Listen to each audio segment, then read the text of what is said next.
Jalan-jalan ke Pasuruan, bareng Pak Aja naik taksi. Saya Najib Setiawan dari Sukaraja, siap beraksi.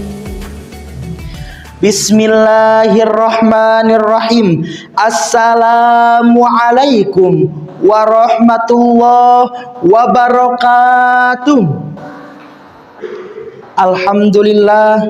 Alhamdulillahil wahidil qahar wal azizil ghaffar, wa nusalli wa nusallim ala sayyidil mukhtar wa ala alihi wa sahbihil akhyar, amma ba'du.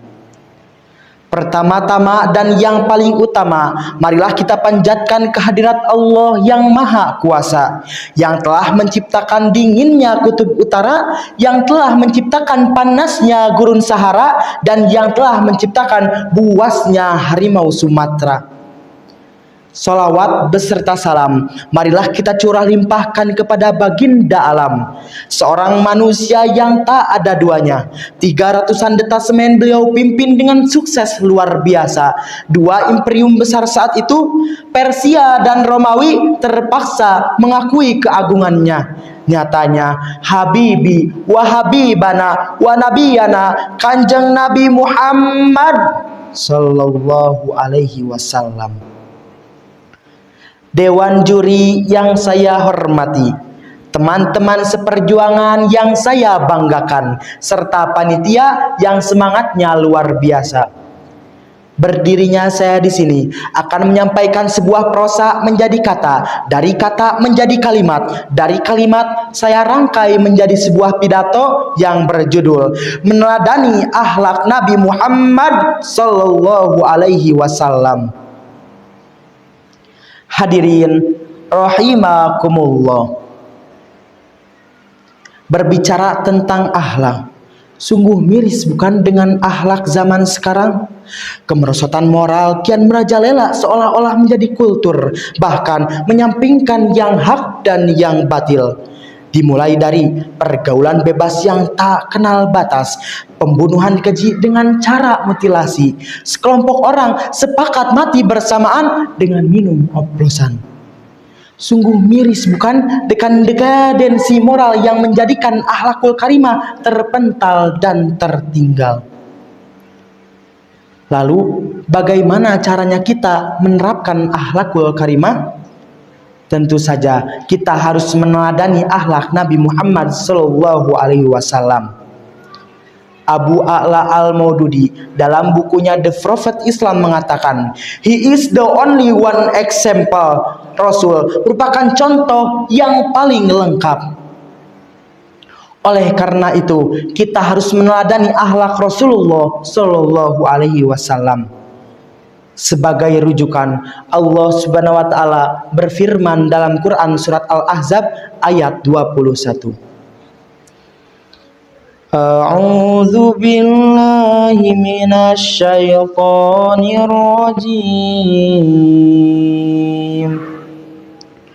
Bismillahirrahmanirrahim. Laqad kana lakum fi Rasulillahi uswatun hasanah liman kana yarjullaha wal yawmal akhir wa dzakarallaha katsira. Shadaqallahul azim. Yang artinya, sungguh telah ada pada diri Rasulullah itu suri tauladan yang baik bagimu. Al-ayah Shadaqallahul azim. Ayat ini turun berkaitan dengan perang Ahzab, sehingga banyak ahli tafsir yang menafsirkan bahwa uswah hasanah yang dimaksud dalam ayat ini adalah uswah hasanah Nabi Muhammad Sallallahu Alaihi Wasallam. Abu Abdullah Muhammad bin Abu Bakar Al-Ansari Al-Qurtubi dalam tafsirnya Al-Qurtubi menjelaskan bahwa ayat ini menjelaskan kepada kita bahwa Nabi Muhammad sebagai suri tauladan umat untuk mengarungi kehidupan di dunia ini. Terlebih bagi orang-orang yang mengharapkan rahmat Allah dan menyiapkan bekal untuk di akhirat nanti. Hadirin muslimin wal muslimat yang belum kawin maupun belum sunat, Rasulullah merupakan figur yang luhur, merupakan contoh yang paling tinggi yang harus kita ikuti dengan sepenuh hati. Oleh karena itu, kita harus meneladani, meniru akhlak Nabi Muhammad Sallallahu Alaihi Wasallam. Di antaranya, yang pertama, sidik, yang artinya benar. Sidik berasal dari bahasa Arab, yaitu asidku, sidik, yang artinya benar atau berkata benar. Sedangkan secara istilah, asidku berarti kesesuaian antara perkataan dan perbuatan, kesesuaian antara informasi dan kenyataan, ketegasan dan kemantapan hati. Sebagaimana telah dijelaskan dalam pepatah Jawa, kejujuran minangka lawang, pisanan kanggo tentrem. Kejujuran merupakan pintu pertama menuju perdamaian. Yang kedua, amanah, yang artinya dapat dipercaya. Rasulullah pasti jujur dalam menerima amanah dari Allah Subhanahu wa taala, memelihara keutuhannya, menyampaikan sesuai dengan kehendaknya, dan mustahil menyelewengkan atas ajarannya. Yang ketiga, tabligh, yang artinya menyampaikan. Rasulullah pasti menyampaikan ajaran Allah Subhanahu wa taala kepada seluruh umat manusia. Realizing that we are is human social creatures, we definitely need what is other people in our daily lives, because with that we have the same goals and convey to other. Faktanya memang benar bahwa kita manusia merupakan makhluk sosial yang membutuhkan satu sama lain dan saling menyampaikan. Yang keempat, patonah, yang artinya cerdas. Rasulullah pasti cerdas dalam segala bidang.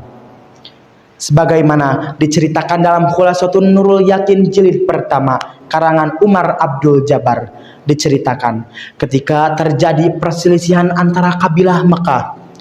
Mereka bingung siapa yang akan menempatkan Hajar Aswad di atas Ka'bah. Lalu Nabi Muhammad SAW mengusulkan agar Hajar Aswad diletakkan di atas kain dan setiap pemimpin suku memegang ujung kain tersebut. Lalu mereka mengangkatnya bersama-sama. Sehingga dengan cara ini tidak terjadi perselisihan dan tidak terjadi pertumpahan darah. Rasulullah SAW bersabda, "Innama bu'istu liutammima makarimal akhlak." Sesungguhnya aku diutus hanya untuk menyempurnakan akhlak. Hadis riwayat Al-Baihaqi dari Abu Hurairah. Maka dari itu kita harus meneladani akhlak Rasulullah, karena Rasulullah diutus hanya untuk menyempurnakan akhlak manusia. Hadirin, dari awal sampai akhir dapat kita konklusikan bahwa kita harus membasmi dekadensi moral dengan cara meneladani akhlak Nabi Muhammad Sallallahu Alaihi Wasallam. Dari awal sampai akhir, mungkin itu saja yang dapat saya sampaikan. Sayonara ilal iko, sampai berjumpa lagi. Sayonara ilal iko, sampai berjumpa lagi. Billahi taufiq wal hidayah waridha wal inayah. Wassalamualaikum warahmatullahi wabarakatuh.